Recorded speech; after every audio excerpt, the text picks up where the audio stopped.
Part 1. You will hear a woman called Jan phoning a man about their local conservation group. First, you have some time to look at questions 1 to 5.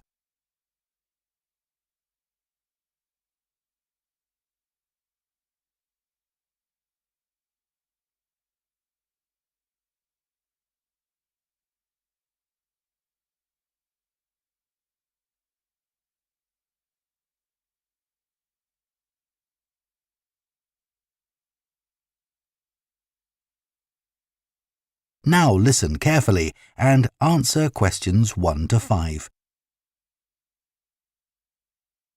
Hello? Oh, hello. My name's Jan.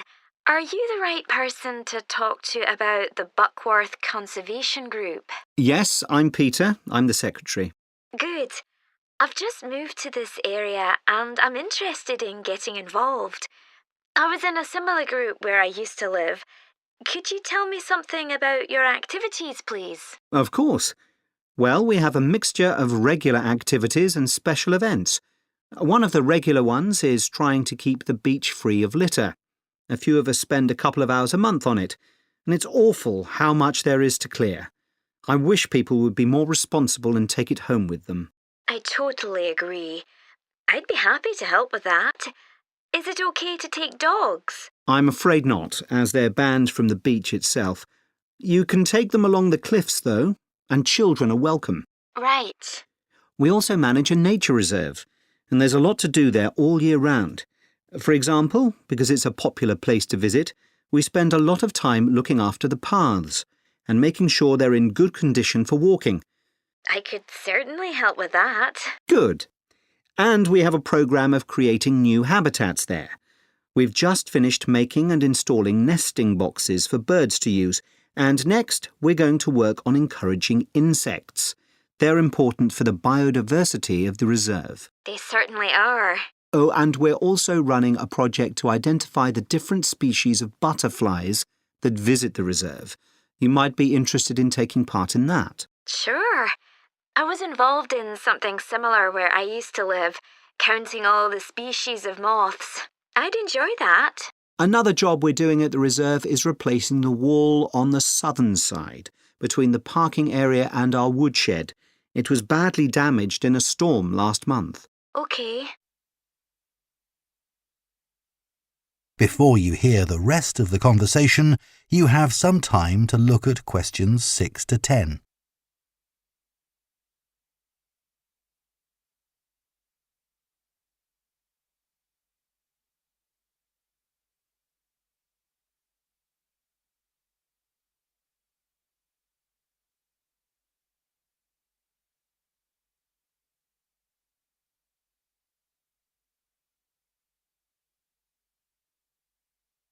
Now listen and answer questions 6 to 10. Then, as I said, we have a programme of events as well, both at the weekend and during the week. Right. I presume you have guided walks. I'd like to get to know the local countryside as I'm new to the area. Yes, we do. The next walk is to Ruston Island a week on Saturday. We'll be meeting in the car park at Dunsmore Beach at low tide. That's when the sands are dry enough for us to walk to the island without getting wet. Sounds good. The island's a great place to explore. It's quite small and it's got a range of habitats. It's also an ideal location for seeing seals just off the coast or even on the beach. OK. And is there anything we should bring? Like a picnic, for instance? Yes, do bring one, as it's a full-day walk. And of course, it'll be wet walking across and back, so make sure your boots are waterproof. I must buy a new pair.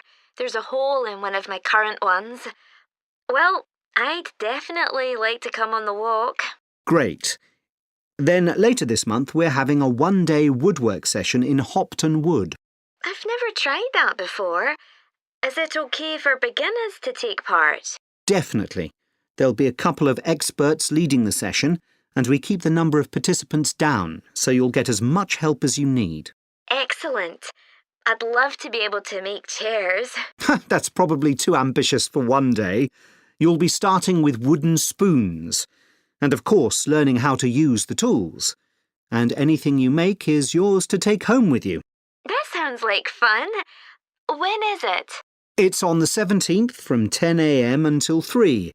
There's a charge of £35, including lunch, or £40 if you want to camp in the wood. I should think I'll come home the same day. Well, I'd certainly like to join the group. It sounds like you've got... That is the end of Part 1. You now have half a minute to check your answers to Part 1.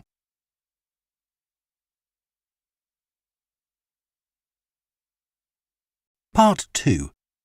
You will hear a tour guide, Lou Miller, speaking to a group of people about a boat trip they are going to take around the Australian island of Tasmania. First, you have some time to look at questions 11 to 14.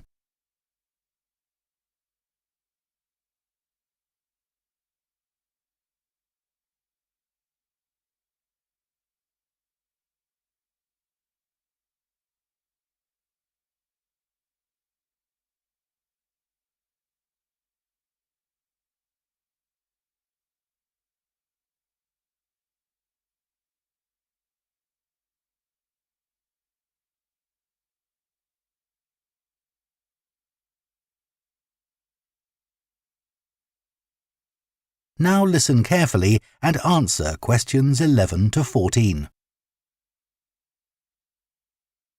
So, hello everyone. My name's Lou Miller and I'm going to be your tour guide today as we take this fantastic boat trip around the Tasmanian coast. Before we set off, I just want to tell you a few things about our journey. Our boats aren't huge, as you can see. We already have 3 staff members on board, and on top of that, we can transport a further 15 people, that's you, around the coastline. But please note, if there are more than 9 people on either side of the boat, we'll move some of you over. Otherwise, all 18 of us will end up in the sea. We've recently upgraded all our boats. They used to be jet black, but our new ones now have these comfortable dark red seats and a light green exterior in order to stand out from others and help promote our company. This gives our boats a rather unique appearance, don't you think? We offer you a free lunchbox during the trip, and we have 3 types. Lunchbox 1 contains ham and tomato sandwiches. Lunchbox 2 contains a cheddar cheese roll. And Lunchbox 3 is salad-based and also contains eggs and tuna. All 3 lunchboxes also have a packet of crisps and chocolate bar inside. Please let staff know which lunchbox you prefer. I'm sure I don't have to ask you not to throw anything into the sea. We don't have any bins to put litter in, but Jess, myself or Ray, our other guide, will collect it from you after lunch and put it all in a large plastic sack. Before you hear the rest of the talk, you have some time to look at questions 15 to 20.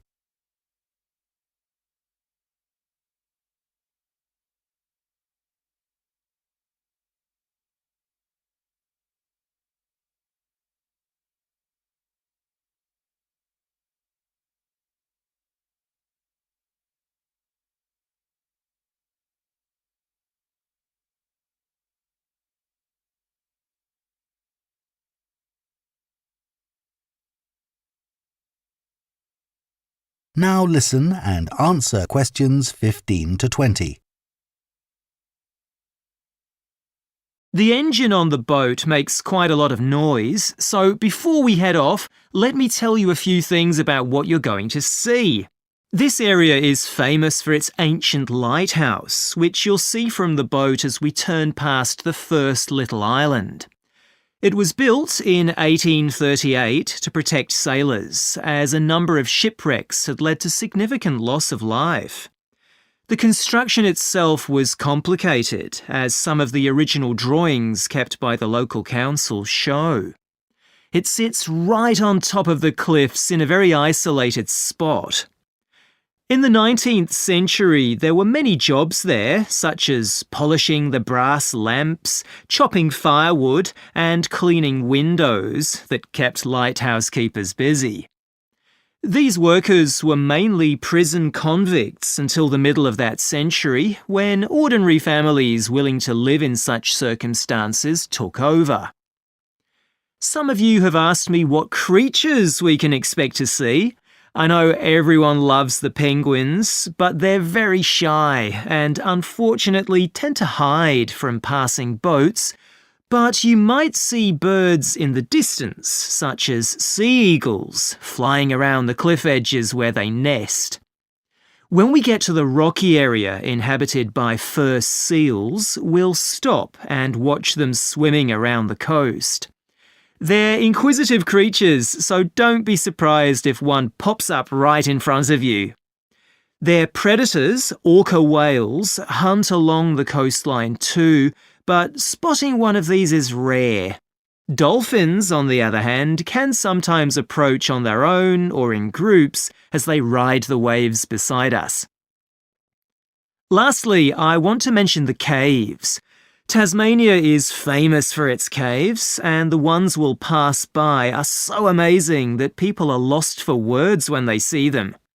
They can only be approached by sea, but if you feel that you want to see more than we're able to show you, then you can take a kayak into the area on another day, and one of our staff will give you more information on that.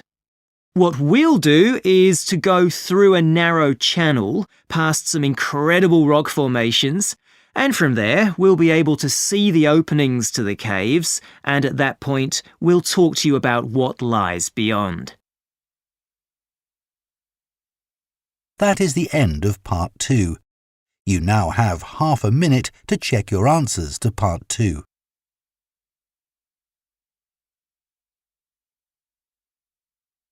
Part 3.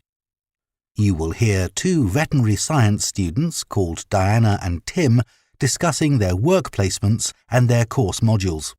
First, you have some time to look at questions 21 to 26.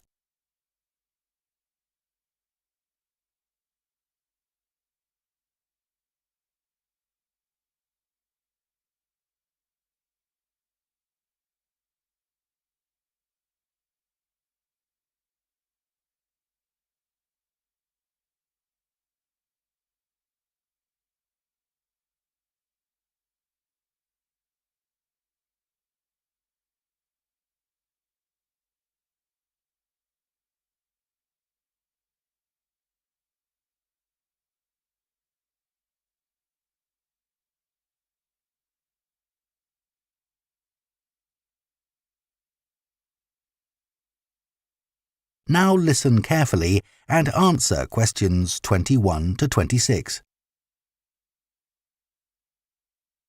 So, Tim, we have to do a short summary of our work experience on a farm. Right. My farm was great, but arranging the work experience was hard. One problem was it was miles away and I don't drive. And also, I'd really wanted a placement for a month, but I could only get one for 2 weeks. I was lucky. The farmer let me stay on the farm, so I didn't have to travel. But finding the right sort of farm to apply to wasn't easy. No, they don't seem to have websites, do they? I found mine through a friend of my mother's, but it wasn't easy. No. My farm was mostly livestock, especially sheep. I really enjoyed helping out with them. I was up most of one night helping a sheep deliver a lamb. On your own? No, the farmer was there, and he told me what to do. It wasn't a straightforward birth, but I managed. It was a great feeling to see the lamb stagger to its feet and start feeding almost straight away, and to know that it was okay. Then another time, a lamb had broken its leg, and they got the vet in to set it, and he talked me through what he was doing. That was really useful. Yes, my farm had sheep too. The farm was in a valley and they had a lowland breed called Suffolks, although the farmer said they'd had other breeds in the past. So were they bred for their meat? Mostly, yes. They're quite big and solid. My farm was up in the hills, and they had a different breed of sheep. They were Cheviots. Oh, I heard their wool's really sought after. Yes, it's very hard wearing, and they use it for carpets. Right. I was interested in the amount of supplements they add to animals' feed nowadays. Like, even the chickens got extra vitamins and electrolytes in their feed. Yes, I found that too. And they're not cheap.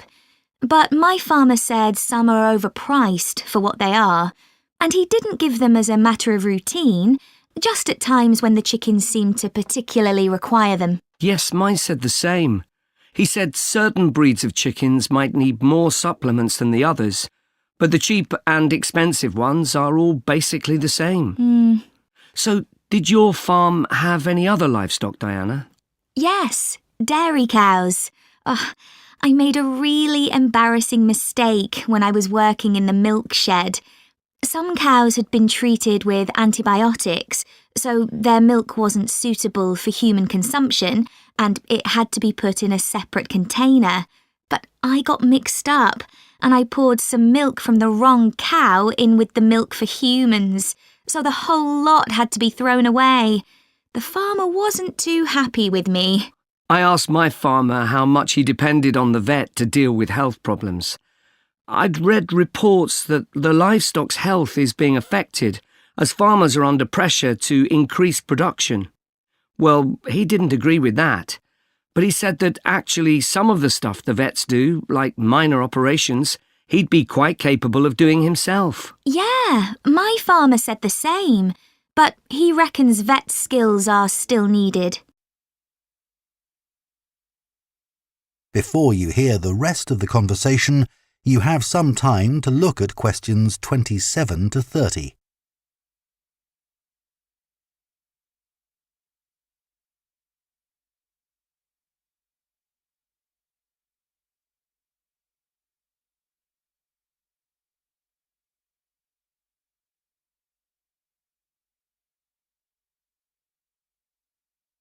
Now listen and answer questions 27 to 30.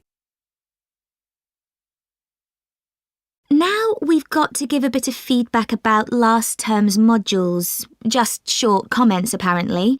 Shall we do that now? OK, so medical terminology. Well, my heart sank when I saw that, especially right at the beginning of the course, and I did struggle with it. I thought it'd be hard, but actually I found it all quite straightforward. What did you think about diet and nutrition? Okay, I suppose.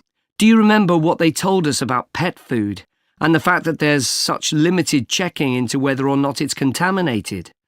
I mean, in comparison with the checks on food for humans, I thought that was terrible. I think the module that really impressed me was the animal disease one, when we looked at domesticated animals in different parts of the world, like camels and water buffalo and alpaca. The economies of so many countries depend on these, but scientists don't know much about the diseases that affect them. Yes. I thought they'd know a lot about ways of controlling and eradicating those diseases, but that's not the case at all. I loved the wildlife medication unit. Things like helping birds that have been caught in oil spills. That's something I hadn't thought about before. Yeah, I thought I might write my dissertation on something connected with that. Right. So, actually, I was thinking something along the same lines. That is the end of Part 3. You now have half a minute to check your answers to Part 3.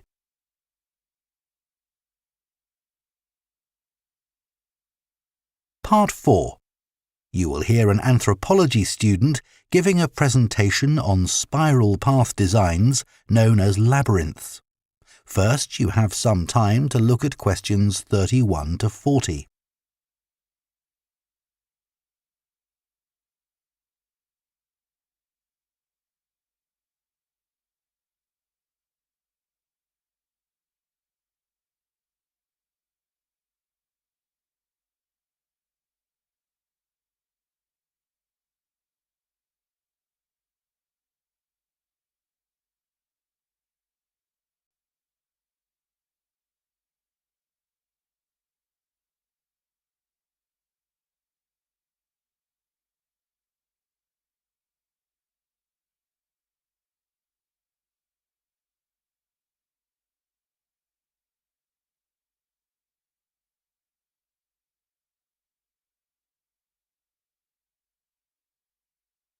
Now listen carefully and answer questions 31 to 40.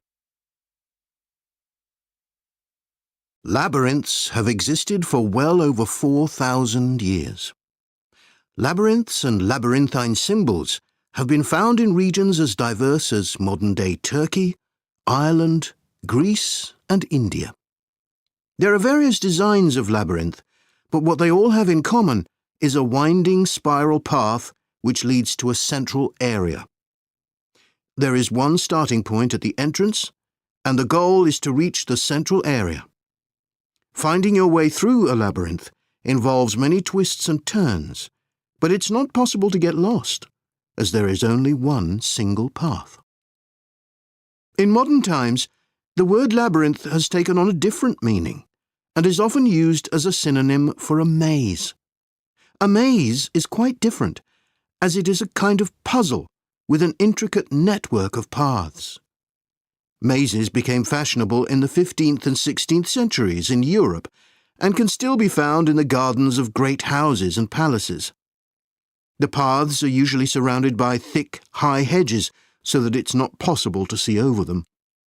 Entering a maze usually involves getting lost a few times before using logic to work out the pattern and find your way to the centre and then out again. There are lots of dead ends and paths which lead you back to where you started. The word maze is believed to come from a Scandinavian word for a state of confusion. This is where the word amazing comes from. Labyrinths, on the other hand, have a very different function. Although people now often refer to things they find complicated as labyrinths, this is not how they were seen in the past. The winding spiral of the labyrinth has been used for centuries as a metaphor for life's journey. It served as a spiritual reminder that there is purpose and meaning to our lives, and helped to give people a sense of direction. Labyrinths are thought to encourage a feeling of calm, and have been used as a meditation and prayer tool in many cultures over many centuries. The earliest examples of the labyrinth spiral pattern have been found carved into stone, from Sardinia to Scandinavia, from Arizona to India to Africa. In Europe, these spiral carvings date from the late Bronze Age. The Native American Pima tribe wove baskets with a circular labyrinth design that depicted their own cosmology. In ancient Greece, the labyrinth spiral was used on coins around 4,000 years ago. Labyrinths made of mosaics were commonly found in bathhouses, villas, and tombs throughout the Roman Empire. In northern Europe, there were actual physical labyrinths designed for walking on. These were cut into the turf or grass, usually in a circular pattern. The origin of these walking labyrinths remains unclear, but they were probably used for fertility rites, which may date back thousands of years. 11 examples of turf labyrinths survive today, including the largest one at Saffron Walden, England, which used to have a large tree in the middle of it.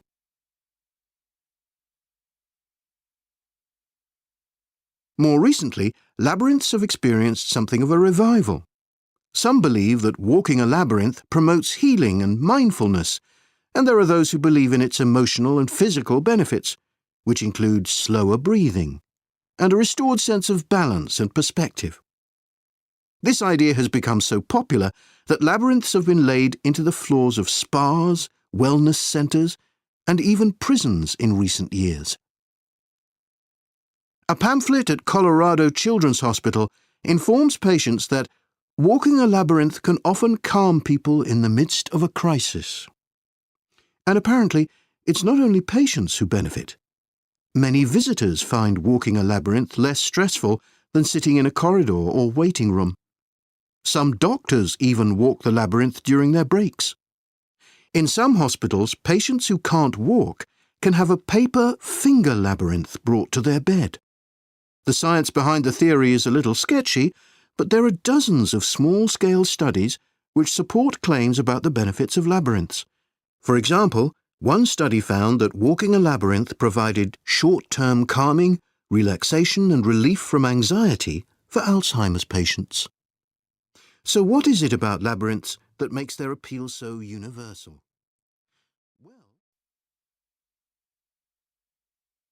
That is the end of Part 4. You now have 1 minute to check your answers to Part 4.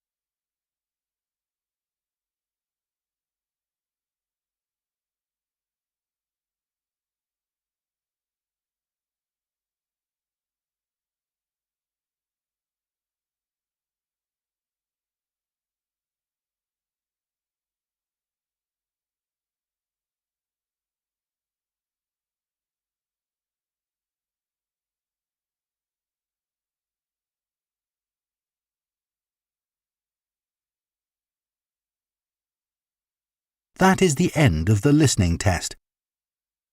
In the IELTS test, you would now have 10 minutes to transfer your answers to the answer sheet.